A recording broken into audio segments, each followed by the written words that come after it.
So guys, yesterday we had the first confirmation, or I mean, it's a tease still because it's a leak, that the XF-5U one, which is the Flying Pancake, will be the actual Dreams Come True event vehicle coming very, very soon. So I already talked a little bit about it, but what should you actually expect from this vehicle? Because it has a pretty interesting story behind it, and obviously it actually has some problems when being added due to realistic expectations about this vehicle, okay? So let's talk a little bit about it because it's kind of crazy. The first thing that you have to understand about this vehicle, guys, is that there isn't anything that it's similar in the game that we even should consider here. I mean, you can even say maybe the Horton, you know, because it kind of is crazy, but even then, it's just not crazy enough. Even this thing is not crazy enough of how crazy that design philosophy is, okay? So the first thing is that it will have an incredibly small stall speed. So I'm gonna test it out with a very early vehicle over here, which have very low stall speeds. One thing that you have to understand about this vehicle is that the VOT XF5 never actually flew. So I don't understand exactly what is happening that they're gonna add this thing, because it never flew. It is like the Horton. So we have the Horton, so it's okay. But the idea here is basically that it did, like taxi. Basically, I mean, why am I in the like high-speed taxi trials, right? That was the the closest thing that they did with the actual Flying Pancake. Okay. They did like hops as well, like, take off and land very quickly to see what it would actually look like. But it was very hard to control, and the vibrations were very severe. So the thing never flew really. So all the flight characteristics that I'm gonna show to you guys is basically stuff that it's guessed basically, right, from the earlier V173 Flying Pancake proof of concept design, okay, aircraft, right? So the characteristics are somewhat difficult to know how it will be.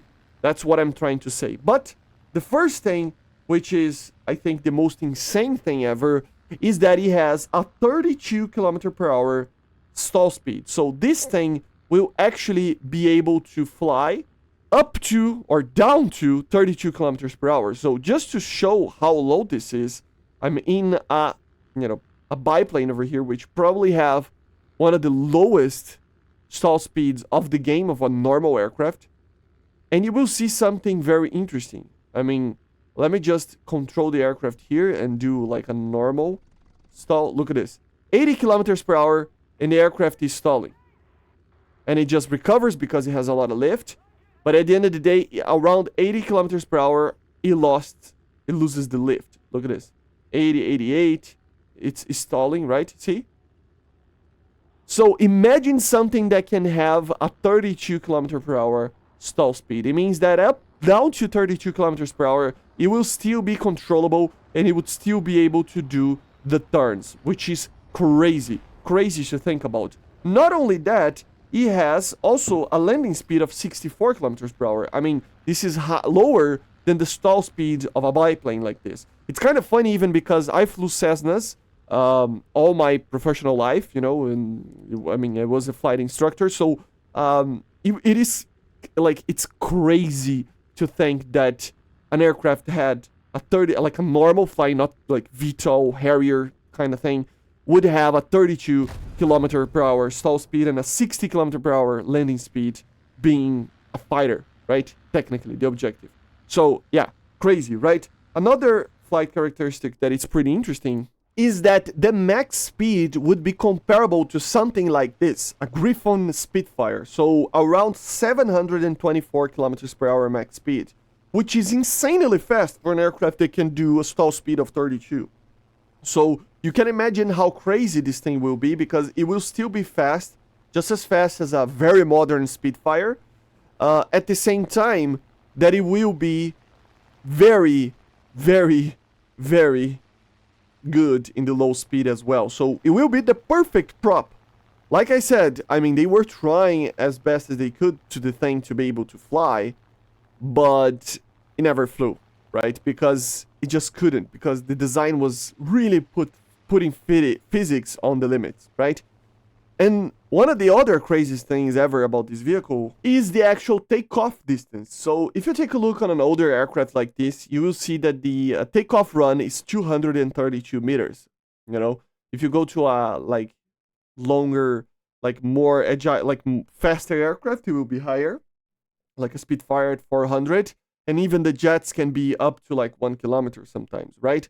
So this would be the takeoff run of these vehicles. So you need, especially in the jets, at least like 1 kilometer of a runway to be able to do this safely, right? And depending on the payload, even more, right? And even the like low tier vehicles. I mean, let's take a look on the, where's the I-15 over here? 125, okay? Which is one of the lightest vehicles ever, right? But the thing is, guys, this thing could actually do 91 meters.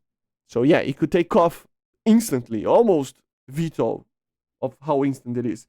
And because of its flight characteristics, it could do an initial climb of 15 meters per second, but it could get up to like 40 or something like that. This is estimated, of course, so we don't know how it will be. But imagine a prop that can do 40 meters per second of a climb. I mean, look at the P-51H over here. I know it's this one in particular is stock because I never flew it, but I mean, it's crazy. Most vehicles will have 10 to 20, most aircraft, you know. Jets will have more, 20 something. Imagine a prop that can climb more than a Sabre, for example. It's nuts, right? So yeah, guys, this is what you should expect from the vehicle. We have also the ability to carry weapons. The weapons would be basically the M2 Brownings, right? So we can have like a normal P-51 Browning over here.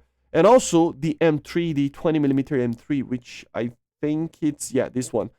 So basically almost the same cannon as the F-81B Bearcat, okay? So very good guns as well. I mean, the P-51, like the 50 cals, they're not the most amazing thing ever, but they're great as well. The 20mm are a little bit better, in my opinion. But still, 650 cals or 420. So this is what this thing would actually look like, right? It would have a stall speed that it's lower than any prop in the game, a takeoff run that it's lower than any prop. It would have a max speed of around the same of a Spitfire Griffon, which is amazing, and a climb of a Sabre maybe with the machine guns of a P-51 or an F-8 Bearcat. So yeah, and I'm not even talking about the maneuverability because they say it's amazing. So we're gonna have to wait and see. But yeah, this is what you should expect from this crazy vehicle. It's a vehicle that unfortunately never saw service. It never saw even a proper flight, but it is coming as probably as the next Dreams Come True event vehicle. It is going to be a crazy vehicle to get, and you should probably get it. I think these vehicles, I have to check, but I think you can sell them, if I'm not mistaken. And this thing will have an enormous amount of price just for the sake of craziness of how it will fly, okay? So, yeah. This is basically what it will be. So let's wait and see. We are very close to the Dreams Come True event. We just had the FV event ending, I think, yesterday, right? So yeah, we are very, very close. Okay? So I see you guys on the next one. Make sure to subscribe, leave a like, leave a comment.